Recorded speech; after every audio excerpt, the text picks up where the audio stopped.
Welcome. It's a live training that's pre-recorded.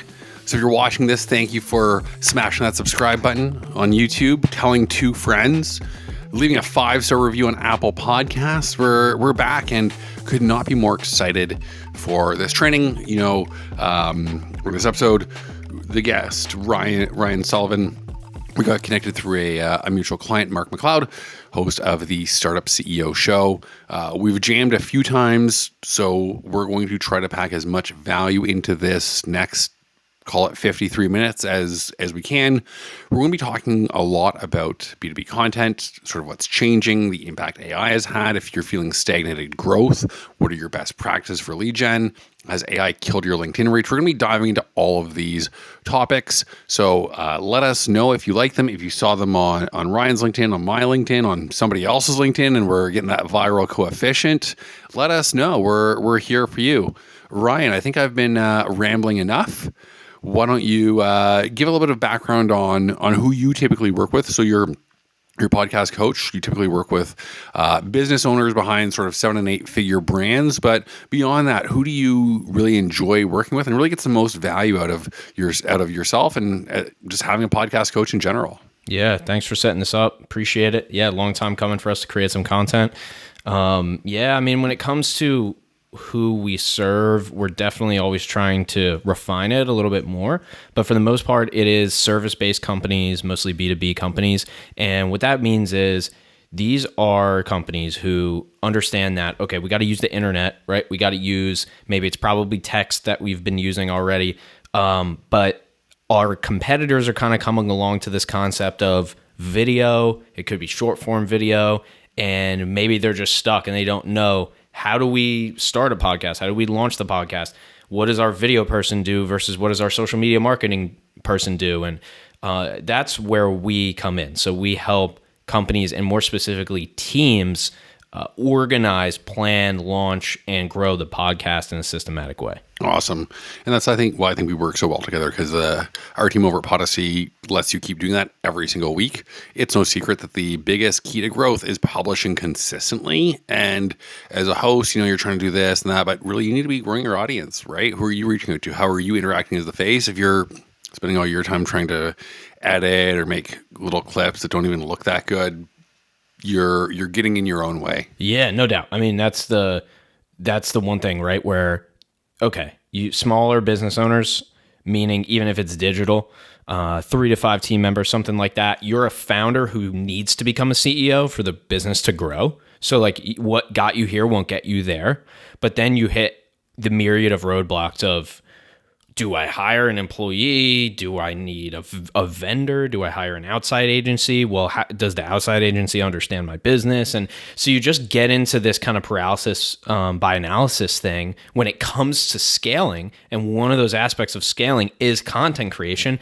And I would argue, right, the larger your business is, this is a philosophy thing, but the larger it is, the more those leaders need to be out there, right? And I'm not saying the founder needs to be the face of 100% of the content, but somebody does, right? Because the larger you grow, the more you are removed from the end consumer, You are, and it's people bring you in, they buy from people that they know, like, and trust.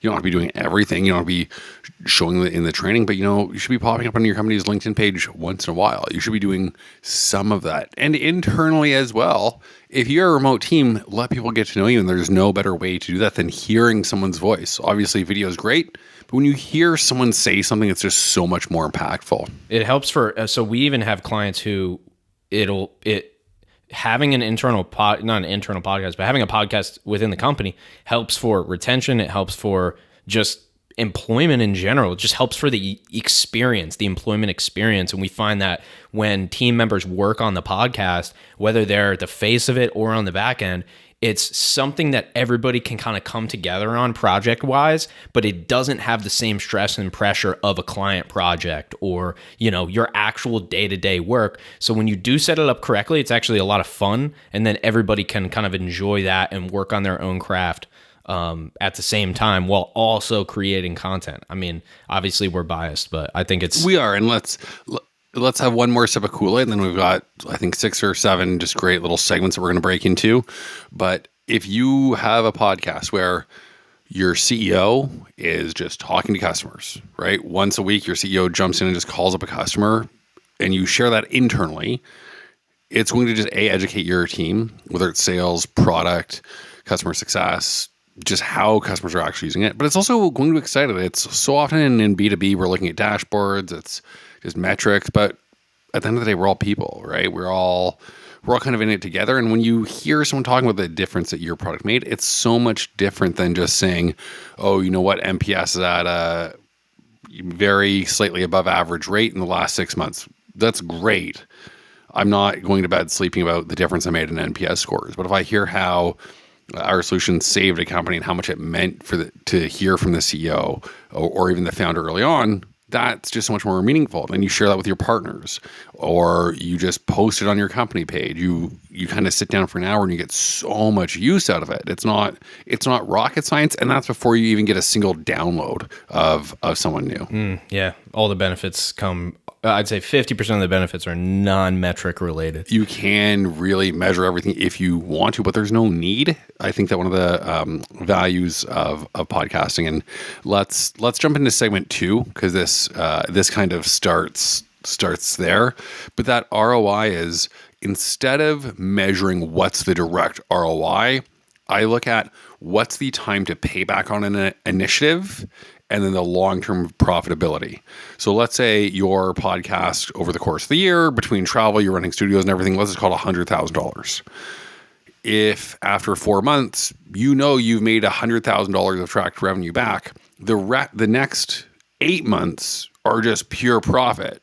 And as a leader, as a marketing leader, as a go-to market leader, as a CEO, you want as many of those light switches turned on as possible. If it's in the green, fire it, and then just make sure it stays in the green. And instead of using all those resources to get every single dollar, say we had a 3.6x ROI on our podcast, you know that there's so much long tail that doesn't even matter. It's just green for go, green for money. But let's talk about that, of how do you justify a podcast as a marketer? Because I think that's nice for us to sit here and say, but you're pitching that $100,000 campaign to your CEO. How do you guarantee that ROI? Yeah, so that's the conversation that I've been focused on, is the ROI thing, right? Because like every single founder, CFO, whoever's in charge of anything money related, even marketer, when it comes to results, they want to know, okay, how are we going to determine the success? That's kind of what you're saying when you say ROI, right? There's the return on direct, there's the direct return, and then there's attribution, right? So it's, how do you attribute the results to the podcast, right? That's something that you need to figure out.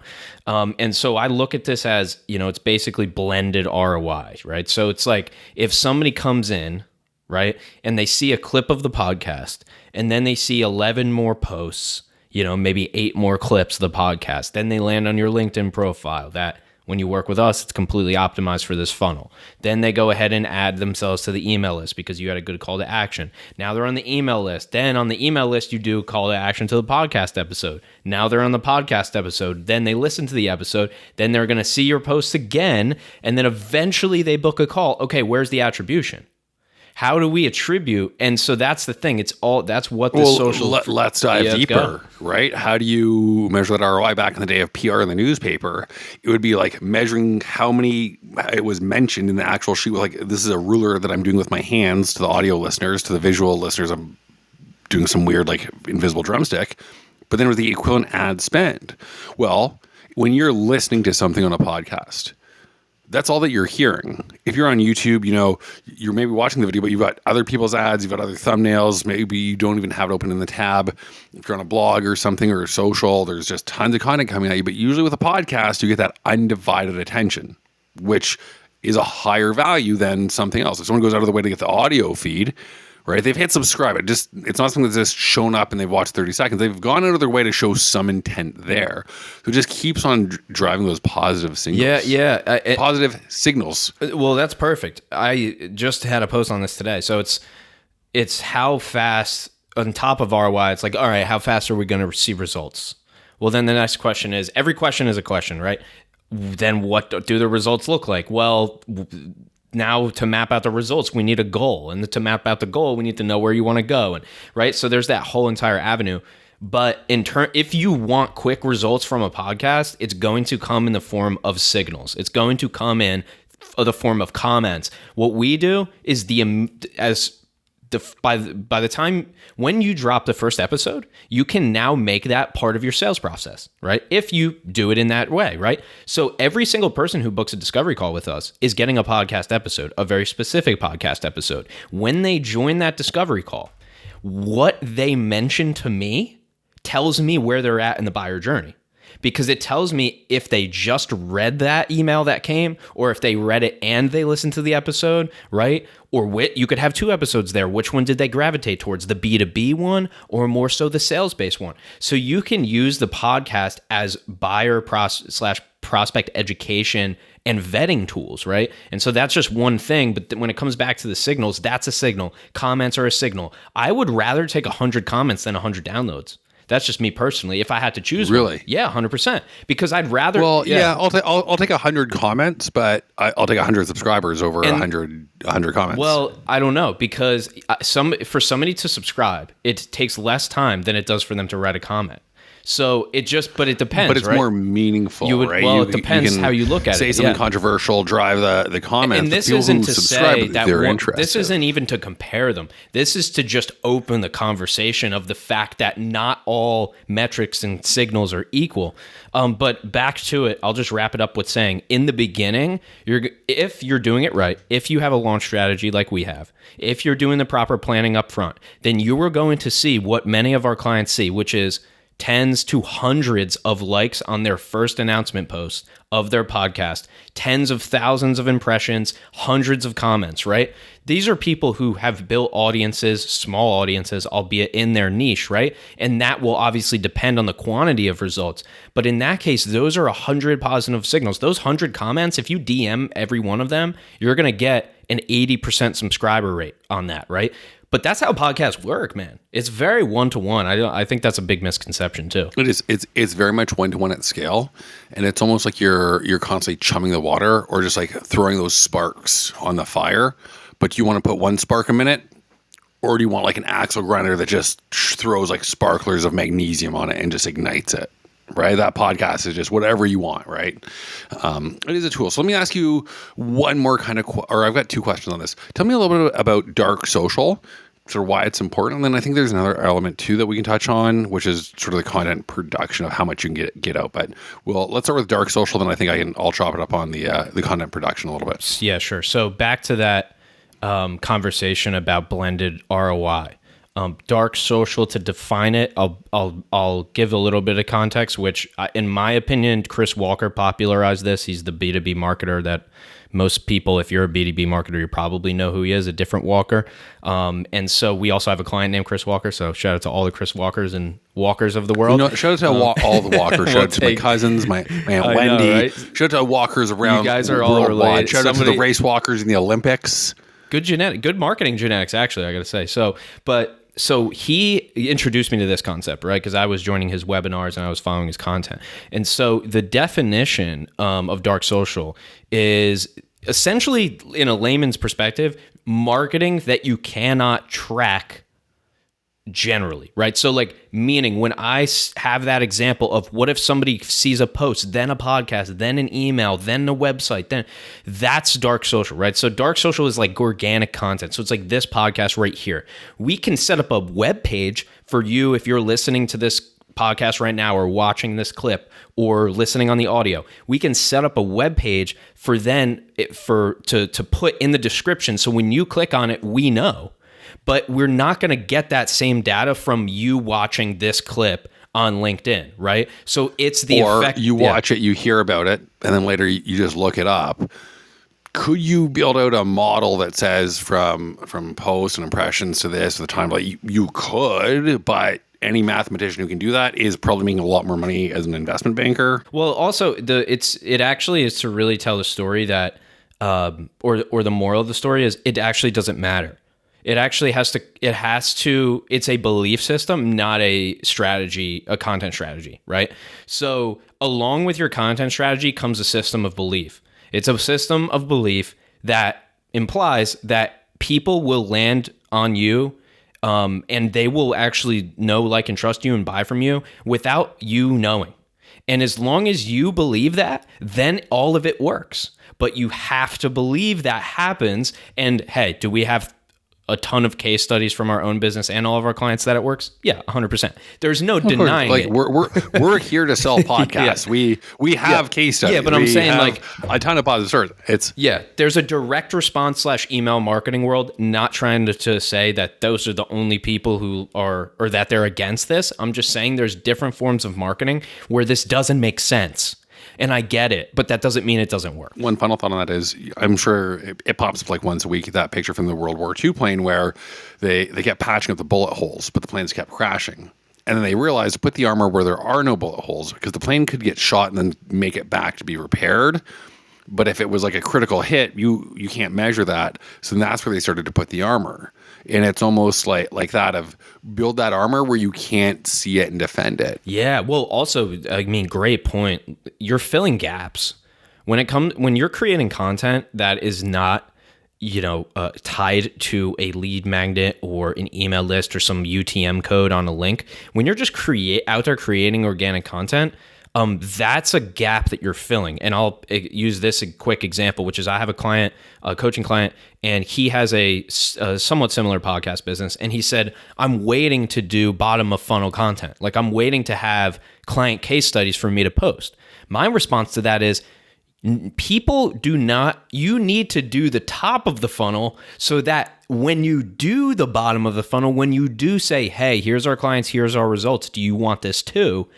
People flock to it. If you focus on the bottom all of the time, meaning if you just get out, these people, they just post like, here's my service, here's my website, look, 30% off. This isn't Macy's, right? It doesn't work, right? For a reason. So having that organic content. What, demand capture versus demand creation? You can run 100% off sale all day long, but if everyone's already bought, no one else knows you, your conversion rate is going to be small. 100%. And that's why I like a 3-month turnaround. So that's what I've been doing.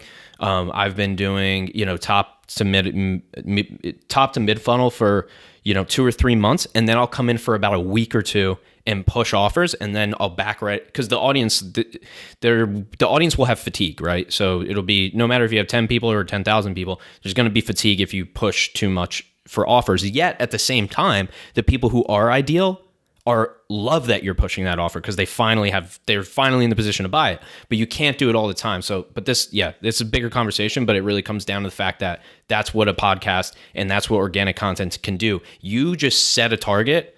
It's like a drone, just set that target. It's like a missile. I want it to go here and it's going to go there, but don't give it 5 targets. And then I think that one final thought on the ROI is your content production budget, right? Where else, if you hire an agency to go draft a bunch of case studies, find customer interviews, as an ABM model of going out and prospecting, as just to feature new educational content on your webpage or on your social media that then reduces your tickets, there's no faster way than a podcast, right? If you have a founder or CEO or anyone talking to some customers, some partners, talking internally of, hey, this is what we fixed in the last 3 months, and here's how to get the most out of our products and our solutions.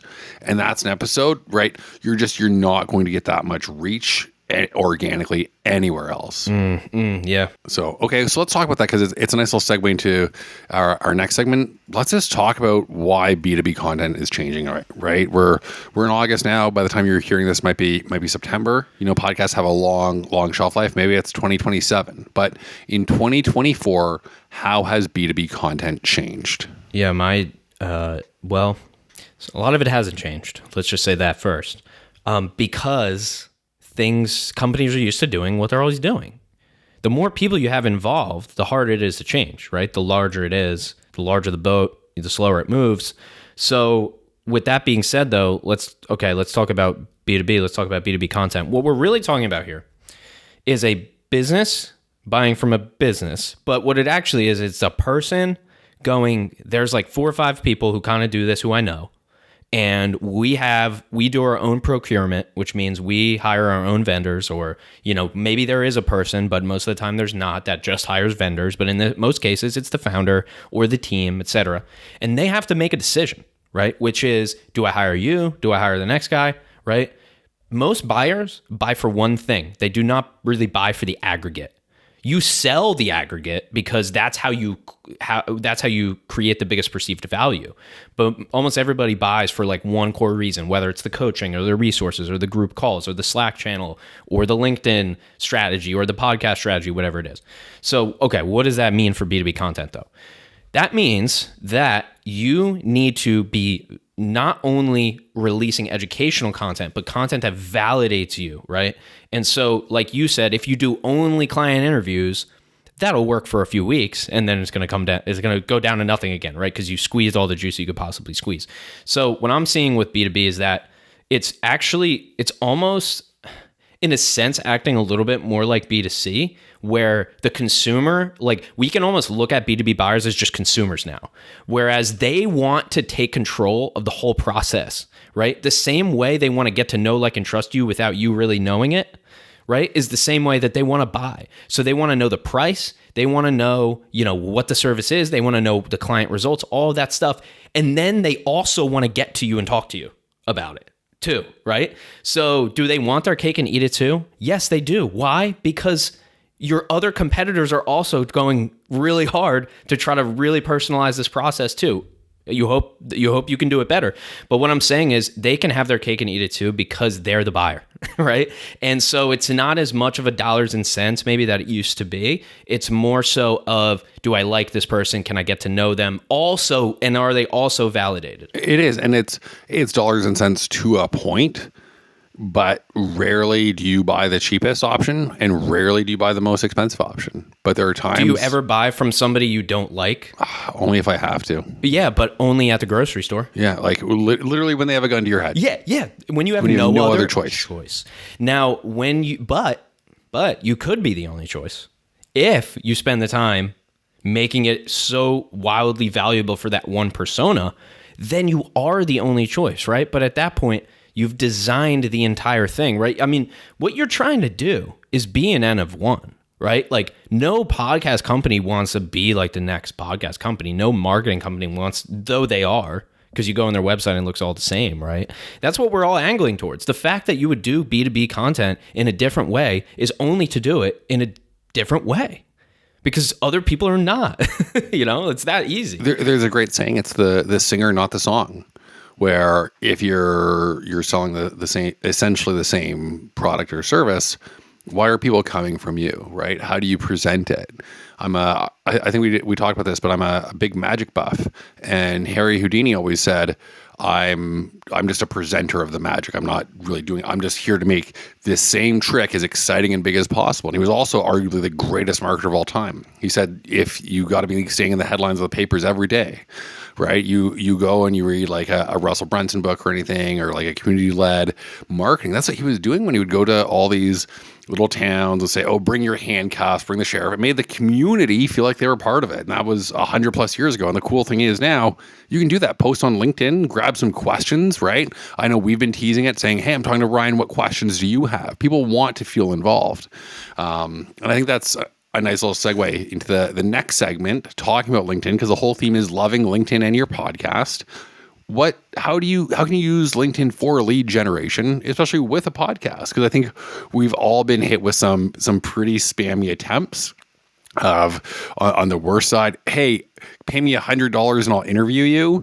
But on the best side, someone invites you on a podcast and you build a relationship with them. So let's talk a little bit about that, of sort of the do's and don'ts, and more importantly, what works. Yeah. So in terms of, if you just want the strategy itself, and if you want it laid out for, okay, you're a company, you're saying we want to replace 90% of our content with podcast material / video material, because we don't want to just say we're different. We are different. Our marketing's different. Everything's different. Okay, yeah, because everybody else is posting text, white papers, ebooks, stuff nobody cares about or consumes. Great. Mm-hmm. You're already a step ahead. The demand gen team cares because they can measure it. When was the last time that somebody actually read an ebook that they Oh, no, I'm saying the person on the other end, right? I know, but that's what I mean, is like the only people who cares are the people who care, are the people trying to like force you through that funnel. Exactly. Like the barber wants your hair to grow, right? So here's the thing. Let's look at it. Solo, what we do is we recommend 50% meaning solo. That could be the marketer. It's typically going to be the CMO or the founder. It has to be somebody who has the deep expertise, right? It doesn't have to be everything. Then we have 25% co-host. That's the CMO and the CFO, or the CMO and the founder, or a salesperson and the CMO. You find the personality match, because with a co-host, you need different personalities, but they both need to vibe, right?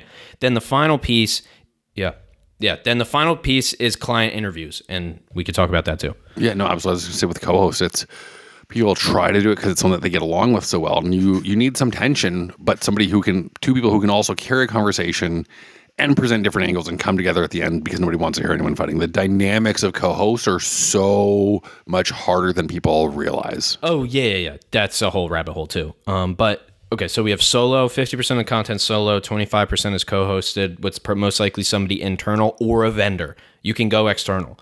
Then the last 25% is client interviews. Alex Hormozy would call these success interviews. I call them customer interviews or client interviews. So each of those allows you to fill the entire funnel. This is how podcasts replace / become 90% of your content. The alternative, video-wise, would be solo TikTok-style 60-second vertical videos. I do not know many founders who can record 30 of those at a clip. They're all good, right? And they love it. I know a lot of founders who would rather sit down, lay back in their chair, and just go and have somebody feed them questions. They answer, they get up, then they go about their day. So in that case, that's how the solos work, right? So the solo episode is most likely a team member. I do this just by myself, but I'm crazy, right? And also I've done this for a long time. I understand that. Have somebody else interview you on the team. And so you're creating this 5 to 10 minute instructional video. Since, if you haven't already, mapped out your tactical, your philosophical, and your psychological, right? What those are for your industry. Then you go, okay, well, who are my personas? It could be the CEO of this stage company. It could be the CMO of this size company, etc. Now, with that information, because ideally you work with a branding person or a marketing person or a marketing firm or some kind of firm to do that. Now, when you go to create content, you can fill in gaps in the funnel. So you could do some solo episodes at the top. For us, it would be, what's podcasting all about? Can you make money with a podcast? Are we missing out? The middle of funnel would be, okay, you've already made some videos, but it's kind of not working how you want it to. Maybe a podcast is the way. The bottom would be, here's what our clients have achieved. Do you want that too? Right? And so you can do that for any business, but those are the content types that allow you to fill that funnel. Mm-hmm. Yeah, I love that. That's perfect. I have no notes.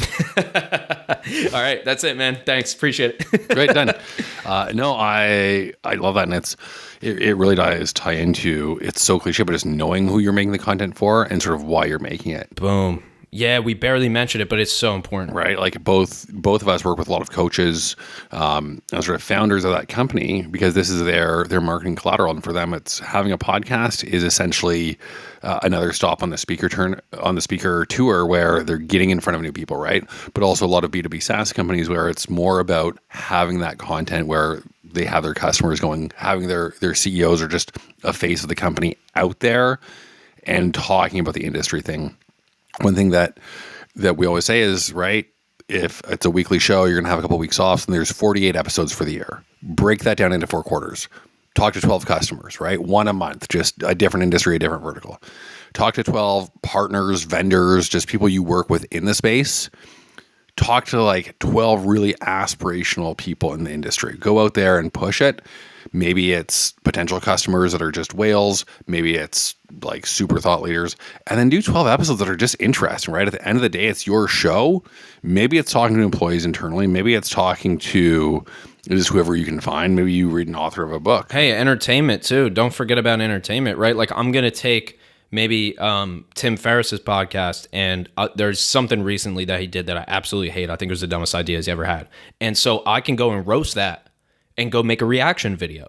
That's not going to sell them on my B2B service, but what it is going to do is going to take all the people in my audience who like or hate Tim Ferriss, and it's going to make them form an opinion based on me as the catalyst. So yeah, none of this is, here's the way to do it. Like, it's not like Lucas says, here's the way, or I say, here's the way, and then that's it. It's finding the mix for you. But I also kind of blew off your question because we were going to talk about LinkedIn, which I didn't really do, but we'll get there. That's fine.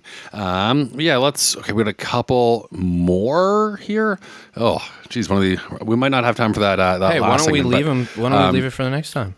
Perfect. Yeah, we'll leave a couple topics. The segment is roasting Lucas. Oh, right? perfect. I got roasted with the AV setup. Let's leave that one. But I want to talk to just one. Let's wrap it up for one more because I think there's been so much value already, which is stagnated growth. Right? I think both of us talk to people. I'm going through right now a little bit. I took some time off from just posting. I'm finding my voice again.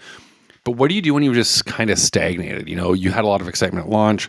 Now you get kind of 20 likes and a couple of comments, and it's all the same people. And you're lucky if 1,000 people see your posts on LinkedIn, right? Pretty common situation. Or people are seeing the clips, but they're not converting. What are some options then? Yeah. So if you're experiencing stagnation, what I would say to a client or one of our coaching clients or whoever it is, I would say it's way less complicated than you think it is. It's coming back to what got you here. Which is ideas, right? Like you had an idea for this podcast. It was a little bit different than the other ideas you had, and then you ran with it, right? Or in any case, right? You had an idea for this business, right? You're an artist as much as you're a founder. So you need to just tap back into that artist side because you've been looking at the 20 likes and you're looking at them as 20 likes, not as the 20 people. Well, have you DM'd all those 20 people? Like if I got bored, if I said, okay, my post got 50 likes. Damn it, it didn't work. That's insane. If I haven't gone and DM'd those 50 people or those 30 comments, then isn't that the point? Like, isn't the point to generate the relationship? So yes, it comes down to a thing of like goals / like what do we need? What are our metrics are we really creating this content for? Back to the beginning of the conversation. But what I say is you need new ideas.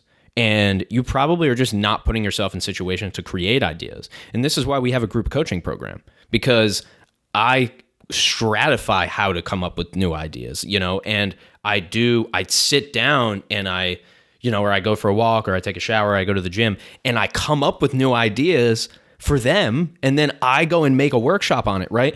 And so that's how you have to think about, or how you can think about your content too. It's not going to come sitting in the office, because sitting in the office for you means work, and work means not creating new ideas. It means just iteration, right? It means just work. Get out of here as fast as I can. Yeah, and the more efficient and quicker I'm done, 100%. the better, which is the opposite of a creative mindset. Creativity, you want to be there as long as you can. You want to get into that flow. All of these people, right? I've said this so many times, but and now I'm starting to really tie this in, because I think sales and marketing is the real common thread here. But we're like, okay, Gary V, wine sales. How many sommeliers out there? You'll never know him. Is Gary Vee even a sommelier? I don't even know. Guess what? Doesn't matter. He would be considered in the wine world somebody who knows what the hell they're talking about. The creative idea is, let me make YouTube videos about wine. So it's always more simple. It's just taking an idea that works somewhere else and applying it to what you're doing. Taking roast videos that they do on TikTok and applying it to podcasting. Shout out to Rich Cardona. I don't know, you probably know who he is. Maybe he's a podcast producer. I was doing these roast videos. I was roasting a podcast that like he produced or something like that, and then we ended up going in the DMs, and it was really interesting. Now he's doing these podcast review videos. It's not about, listen, I'll get 50, 100 views, you'll get 50, 100 views, so will he. It's not about that. It's about the people, but he's switching it up. He's not just telling you how to use your camera. He's also showing you, hey, here's what I would change about this top 100 podcast, right? So whatever it is, it's not that complicated. The hard part is it's not the idea. It's then going to actually execute it. Well, that's it. We can say that the idea is the stagnation, but it's ideas without execution are worth the napkin they're written on. Yeah, no doubt. And okay, if you want to get into like, all right, yeah, my content's not performing that well. All right, well, yeah, you probably don't have that good of ideas, but also like, are you working LinkedIn? Are you doing what works on LinkedIn, not what you think works, right? Like there's a way to do it, right? There's a way to engage. There's a way to comment. There's a way to get your post to be seen by more people if you use these certain topics and certain strategies, right? that's just standard kind of just LinkedIn algorithm stuff, that stuff you could get anywhere. It's pretty commoditized now. But even then, to your point of if you're not feeling, because I set kind of an aggressive goal at the start of the year to DM all of my connections on LinkedIn. Failing miserably at it, but that's fine. I've been a little bit more strategic as the year's gone on, but use as a way to reach out. Post a little video, message 5 people. Hey, I'm trying to get tested on my content. What do you think? Does this resonate? Is it good? And just use it to spark that dialogue with whomever you want to, right? You got to work the system. And at the end of the day, as much fun as content is, hey, we're in the studio. People think that we're movie stars. A, set life is not glamorous, even in Hollywood. And B, work is work, right? We're here for a reason. Sometimes you got to pack a lunch and just DM 5 people. Like, I know that you're bored a little bit. Like you said, go for a walk. Say, hey, what do you think? Go in your morning, make it part of your routine. Yeah, it's back to the goals though, right? So it's like, how many customers do you need in a year? And you just back engineer from that. How many businesses, most founders and businesses don't need an audience. They need just enough people, right? I chased the LinkedIn hamster wheel for a long time, and it's just not worth it. And I'm younger, I'm growing up in the deep social media generation, right? Like, that made all the sense to me. I was like, everything is more. Like, I'm just going to become an influencer. And then when I just changed to business strategy instead of content strategy, the business strategy influenced my content strategy. I got less followers, I got less views, I got just about the same amount of engagement, and my revenue went up, and my booked calls went down. And I was like, what? So it's just all about, but because I just figured out what I wanted. So it's not all of these things are side products of not really doing the planning up front, Yeah. So as we wrap it up, let me ask you one more question here, Ryan. Who do you want to work with? Who do you want to chat with? Who do you think Hope sees this episode, that maybe sees this clip on LinkedIn? Who should just get in touch if, you might be able to help him out? Who should give us a shout? Joe Rogan, for sure. I hope he sees this. I'm kidding, but in terms I've met Joe. I've chatted with him a little bit.